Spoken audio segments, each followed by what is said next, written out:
Hey there, welcome to Sumit Academy and to my series on the art of essay writing. I do hope that you have subscribed to my channel. No? Then please do so and press the subscribe button now.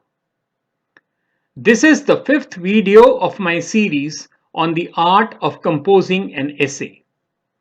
We now know how to analyze an essay title to find out just what the examiner wants from us.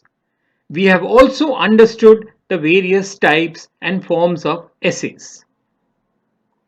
Let us now learn as to how we should research for preparing to write a good essay in a competitive examination. Printing presses have been around for more than 500 years. Over that time, the development and growth of publishing have fostered some solid agreements on best practice and good principles. The internet, in contrast, has had a very short life.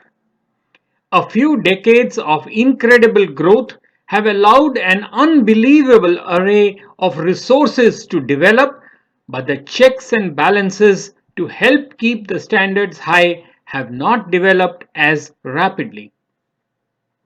That is why you need to check the appropriateness and accuracy of online resources.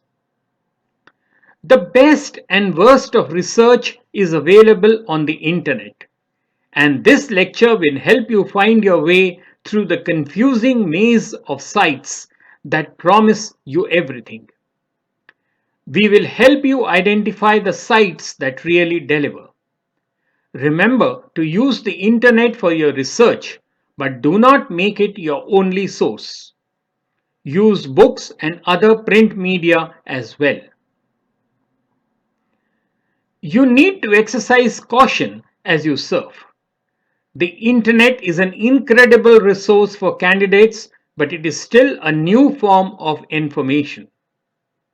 Often, candidates do not get much support trying to sift through the vast quantities of information available. The flip side of this resource is that almost instant access to data from a diverse range of resources is available. The downside is the danger of overload and the possibilities of accepting fallacious information as truth. Although the internet is a wonderful resource of information, you need to bear in mind its inherent dangers. Do not expect that you can accomplish a careful, thorough research in a quick 30-minute surfing session. For a comprehensive investigation, you need to set aside a few good hours. Here is a lowdown on some of the mainstream sites you may visit. Bookmark your most commonly accessed web pages, keeping them as favorites so that you can refer to them when you need them in the future. Let's move on to the first such site which I would strongly recommend for you. The first one, Google Scholar, available at scholar.google.co.uk, provides peer-reviewed journal articles and extracts from books without any of the usual commercial links. Try it, it's a very good site.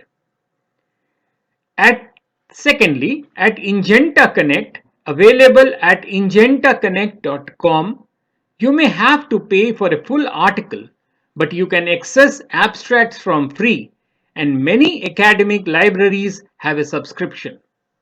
They claim to have the world's largest resource for scholarly publications. The next site is the Internet Public Library, available at ipl.org. This is an enormous virtual public library claiming to have more than 5 lakh essays across thousands of topics. Just go for this site. The fourth one, the next site is Questia, available at www.questia.com, which is a massive library of books and articles. But here you need a subscription for full access. Fifth, the British Library at bl.uk provides you over 10,000 pages of information and an endless gallery of images. Have a look at all these sites. Varying your searches once in a while is a good idea in order to find more information. It also forces you to take on board some different viewpoints to the ones that you usually look at and might give you some different insights. The question arises, should we work with Wikipedia? Now, Wikipedia is not the only site that non-expert users contribute to, but it is the most commonly used and perhaps the most popular. However, even the founder of Wikipedia, Jimmy Wales, recognizes that often it is not an appropriate source for academic work. It is a democratic site that allows any user to add or edit materials, and then other users access the reliability and accuracy of these materials. This results in some problems of bias, subjectivity, errors, and confusion. So, how do we go about finding academically acceptable websites? Anywhere, anyone can post information on the internet, and you can easily look at ideas and facts that are incorrect, culled from a dubious source, or just very outdated. Therefore, you must verify your information and ensure that it is reliable and acceptable for use in your essay. Sites that large publishing groups, television channels, and national radio stations run are generally well established and subject to scrutiny. They report information and often have useful archive pages with stories and images from a couple of decades.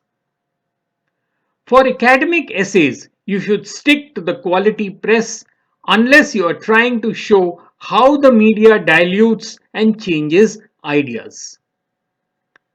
The quality press tends to provide in depth coverage and is detailed in its reporting. Although it targets a specific audience, the political stance affects the quality of the work. Do remember to check if the website gives updated information. Websites come and go, and finding dates on some pages can be very difficult. For many types of information, you need to know when things were written or posted if you are to be sure that the information has not been superseded. Some documents include the date that information was collated, such as on national or state government web pages. Other data needs a great deal of updating, and a date should show when the page was last updated. The website should also give you access to previous archived pages. Remember, websites are great for the latest info, but not always for the oldest. If you are trawling an online archive, find out what day the work started because you may need earlier information too. How best to search depends on what you are looking for and how much detail you already have. It really helps if you think about synonyms for your main terms before you start searching.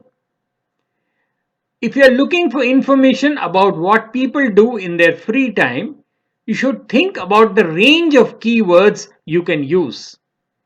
Besides leisure, you may use words like spare time, spare moment, pastime, hobby, vacant time, time on one's hands, holiday, relaxation, rest, take one's time to spend, etc. etc. Let us move on to keeping track of quotes. When you are making notes, Do not forget to put quotation marks around all the phrases and sentences that you take word for word from the text you are reading. Also keep a note of all the information you need to acknowledge, such as the author, title, and date of publication. Do not plagiarize, but write everything in your own words as you should. Have confidence in your own interpretation. What your examiner wants to see is evidence that you have read the original, thought about it, attempted to express the content in your own way, and used it to attempt the essay. Your examiner is looking for evidence of knowledge, not for evidence of parroting. Unless you are using a direct quotation, you have to use your own words, however inadequate and unpolished as they may seem. The important thing is to have a strategy for analyzing and paring down a text so that you can reduce it to the key points that are critical to the thrust of your essay, and then express these in your own way. And as you do this, you need to avoid using direct quotations from the original unless absolutely essential. When you paraphrase, you rewrite text so that it conveys the same ideas but in words different from the original. What you end up with is a text that is usually longer than the original because the original author has in all probability been more concise than you can be. But remember, you are not going to paraphrase an entire text. You are just taking little pieces from here and there and meshing them together. Well, that's all from me in this, my fifth video on the art of composing an essay. In my next video, the sixth in our series on essay writing, we shall learn how to write the perfect paragraph. Do look out for my other videos on essay writing. I do hope that you have subscribed to my channel. Do subscribe now so that you don't miss out on my future videos. In case you wish to give a feedback or suggest future videos, do write in to sumitacademy20@gmail.com. Till later then, cheers.